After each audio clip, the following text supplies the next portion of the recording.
Oh, yan. Sabi nga dun sa video ko ni Sir Let's Make Love 14, sabi niya, may neighbor kami sa Rockwell, aggressive golden retriever niya. Kahit anong breed pa yan, pwede maging aggressive. O, tapos may kinoment din si Sir Mekus Mekus doon sa same video ko na conspiracy theory with golden retriever. Ay may nakita daw siya na golden retriever, inaatake daw yung Doberman, no? Something like that. So, meron po talaga mga golden retrievers na aggressive, guys. Kahit anong breed nga po yan, kagaya ng sabi ni Sir Let's Make Love, no? Ay talagang pwede naman maging aggressive. Kahit anong breed, pwedeng maglabas ng mga aso or individual dogs na aggressive. Kaya be careful din, no? Kaya po may tinatawag ng mga reputable breeders kasi po may mga breeders talaga na nag-iingat sa nilalabas nilang mga puppies. Especially kung ang market nila is yung pet trade, tapos bibili mga families na may mga bata para supposedly makakuha sila ng family companion nila na mapapakinabangan nila habang buhay, may enjoy nila yung companionship with that dog habang buhay. Tapos makakuha nila ay aso na nangangagat, nakaka-bad trip talaga yon, di ba? Nakakalungkot, sayang yung hard-earned money noong pamilya na yon kung makakuha sila ng mga dogs. Supposedly, from a breed known to be good family dogs, tapos may aggression or may mga problema. Kaya, alam nyo, yung pagiging reputable ng mga breeders, that's not overrated. Reputable breeders really know what they're doing. No? Kaya doon sa IAGD natin meron tayong animal facility registrations. Doon yung makikita kung talagang transparent yung mga breeders.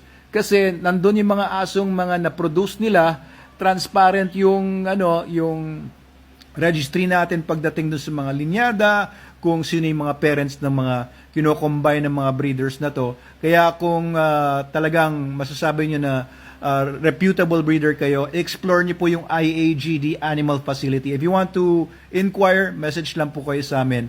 Kasi mahirap din po talaga yung bibili kayo sa mga breeders na mura lang ang binibenta nila pero nagko-combine lang ng mga aso na haphazard lang. Ibig sabihin, hindi nila man pinag-isipan kung maganda i-breed yung mga aso na yon.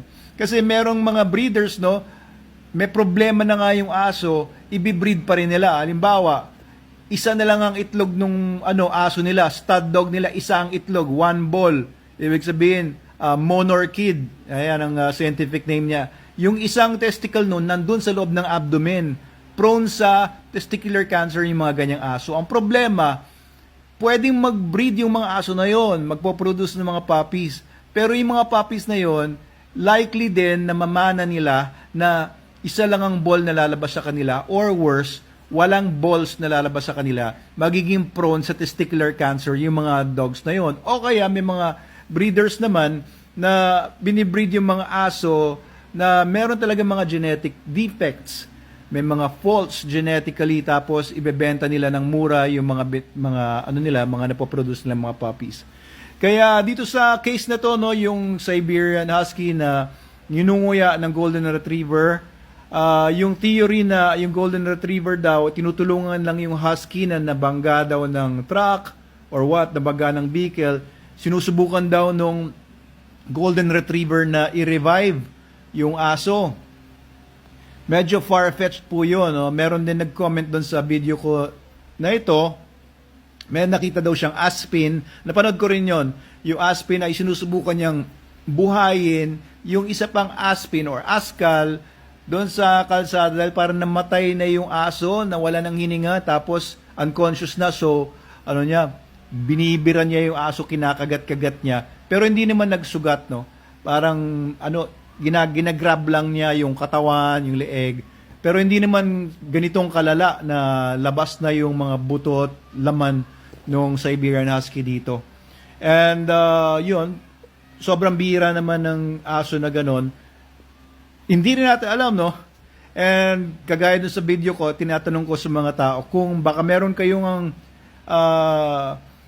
pang patunay na yun nga yung ginagawa ng retriever doon sa Siberian Husky, then we'll all be better off kung meron tayong pananaligang ebidensya kung ano ba talagang ginagawa ng Golden Retriever na yan. Pero ang take away from this, guys, okay, hindi lahat ng Golden Retriever ay hindi aggressive.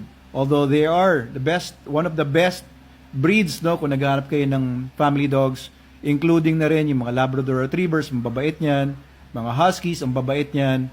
Pero meron din kami mga na encounter, mga pina-adapt sa akin, no, ipapatrain sana pero hindi talaga kaya. Mga Labradors, Golden Retrievers, marami na kami sa Manalo Canine na experience na wala ng pag-asa yung aggression ng mga aso dahil talagang genetic na po talaga, baliw na talaga yung aso. Hindi lang siya dahil na-traumatize, hindi po eh. Kasi pag na-traumatize, pwede pa siyang i-rehabilitate pero may mga aso po talaga na may topak talaga. May topak talaga. Alam mo na ano yun, psychological siya and clinical. Hindi lang siya ano yon, yung parang na-develop lang na ugali. Ayan, magkaiba po kasi yon. Alright, so thank you sa mga nagko-comment sa ating mga videos. If you have anything to say about this video, this case, please comment below. Hindi pa kayo nagpa-follow, mag-follow po kayo, mag-subscribe kayo sa ating channels para sa mas marami pang mga ganitong klaseng videos.